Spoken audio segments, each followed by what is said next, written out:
tornado emergency for East Limestone and Northwest Madison County. The National Weather Service in Huntsville has issued a tornado warning for northwestern Madison County and north central Alabama, northeastern Limestone County and north central Alabama until 5:45 p.m. Central Daylight Time. At 5:13 p.m. Central Daylight Time, Doppler radar and storm spotters were tracking a large and extremely dangerous tornado near Athens. Doppler radar showed this tornado moving east-northeast at 50 miles per hour. This is a tornado emergency for East Limestone and Northwest Madison County. This includes Athens, Bethel, Harvest, and Tony. Take cover now. Locations impacted include northern Huntsville, Athens, Meridianville, Moores Mill, Hazel Green, Harvest, Tony, and Fisk. This is an extremely dangerous tornado with complete devastation likely.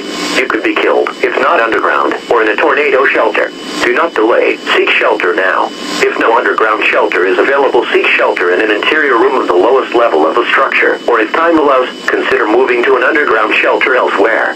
Mobile homes and outbuildings will offer no shelter from this tornado. Repeating, a tornado warning has been issued until 5:45 p.m. Central Daylight Time for the following counties in Alabama: Limestone and Madison.